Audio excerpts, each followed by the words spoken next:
my second contemporary issue is gender. So there is still a massive gender gap within sport, even now after things have changed. So in other sports such as tennis, the pay gap has massively decreased between male and female athletes. However, in football, there is still a huge difference in weekly wages as well as the prize money. In this year's Women's World Cup, Ada Hegerberg, who plays for Norway and was voted the best female footballer last year, refused to play in the World Cup as there was still a massive pay gap between the male and female Norwegian players, even after the Norwegian national footballing governing body promised that the pay gap would decrease. Also, there isn't a lot of money in the women's game.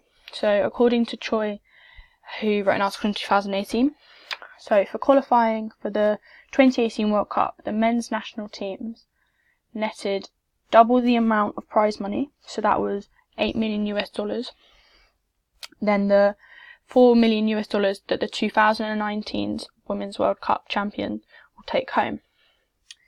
So this shows that compared to the men's game, the women don't have nearly as much money as the males, and without money, females aren't able to improve their football.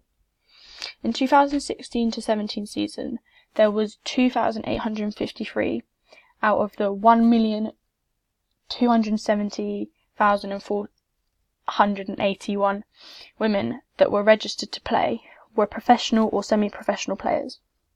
The remaining players must have had another job alongside football to earn enough money to survive. This means that whilst they could be training or developing as players, they were going and working at their other job. This means that some women have to have a second job on the side of their career just so they can afford to live. There also aren't as many football teams to join at a certain age, and if there are, then it usually involves travelling far to train or play matches. The number of teams has slightly increased, but there still aren't as many female teams for female children as there is for the males. Not having many female teams for children to join means there won't be as many female players participating, which could then decrease the amount of females that are interested in women's football. If the women's games decreases in popularity, then they won't be able to develop due to the lack of media or sponsors. Usually after under-16s, girls tend to stop playing football as they either have to play in a women's league or play for an under-18s team. But there aren't many of under-18s teams, and most of them play in the women's league anyway. This is quite a big step up from an under-16s to a women's league, and can therefore be seen as scary and can make girls stop wanting to play. There also aren't nearly as many female coaches as male. This means that young girls may not look up to or have a coach that they can relate to easier. If the player has a role model, in this case it would be the coach, that they can look up to or relate, then they may be able to enjoy the sport more and carry on with it. This could increase participation within the sport, making it more popular. Most big football clubs who have a male and female team will also have two stadiums, one for the males and one for the women. This means there is a larger capacity for spectators to come and watch the men's stadium, as they are the ones that are bigger and have more seats. You could argue that the females perhaps don't need a big stadium with thousands of seats, as they don't consistently have large crowds. However, you could also argue that having a larger stadium, or even allowing the females and males to play on the same pitch, could increase spectators to the female games. The media coverage between men and women's football, and actually any sport, not just football, has a huge difference. The broadcasting side is very heavily male dominated. Male football is broadcasted on BT and Sky Sports every week, whereas the women's games are only broadcasted if there's a World Cup or Euros. And this is either streamed on BBC or BBC Sports, but to access BBC Sports you have to go via the website. This makes it harder to access the women's game rather than the males is. This means that there aren't as many well-known female footballers, so there aren't as many role models for the young children, mainly girls, to look up to and be inspired by.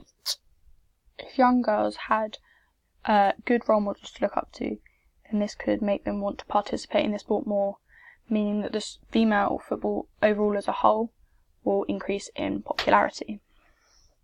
As well, in the newspapers, there also aren't nearly as many articles about women's football as there are about men's football, men's rugby, and even in some cases, golf.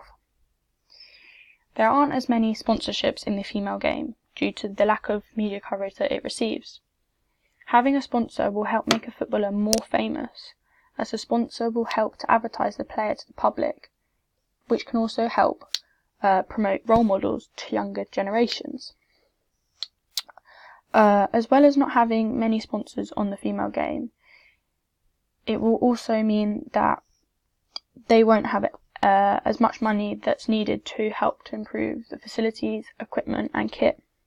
With these improvements, then the female and the sport could improve, and potentially this could draw in more viewers, which will carry on aiding the sport and developing it more and more and more, making it more and more popular. My next issue is politics within sport. So sport is often used as a platform for athletes, teams or even countries to broadcast their political views to a wider range of viewers. When countries host large worldwide sporting events, such as the Football World Cup, they will be bringing in a large sum of money to their country through ticket prices, tourism and accommodation for the fans. This large income can help the country to develop, as they'll have the money to do so. The facilities used for these events can also be used after the event's over. This is seen with the football stadiums from the World Cup, but also the Olympic facilities in London after the 2012 Olympics. The public can now use these facilities, so this will increase their interest in the sport and may mean that they participate more. This will result in more people being physically fit. This will help the government to save money, as the money spent on national healthcare will decrease and there will be more able workers in the country, bringing in more money to the government. However, these events can also be used to broadcast political views, as they attract huge crowds.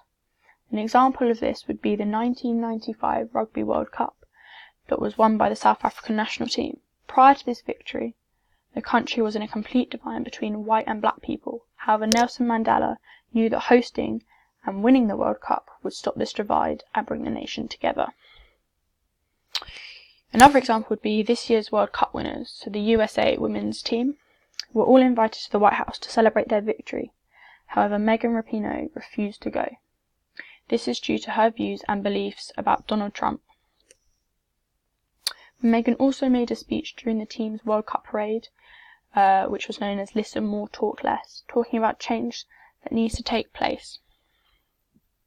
As well as this, in 2016, some of the US women's national team members filed a class action lawsuit against the USA Soccer, claiming that there was a discrimination in the pay. This shows that the national team are using their popularity to promote their views and causes to other people. Moving away from football and to the Olympics, so in the 1968 Mexico City Olympics, there was the Black Power movement. So two podium winners, so we had Tommie Smith and John Carlos, protested against racial discrimination of black people in the USA. They broadcasted this to thousands of people so that they could get their message across and received by millions to hopefully change their opinion on the racial discrimination that was occurring within the USA.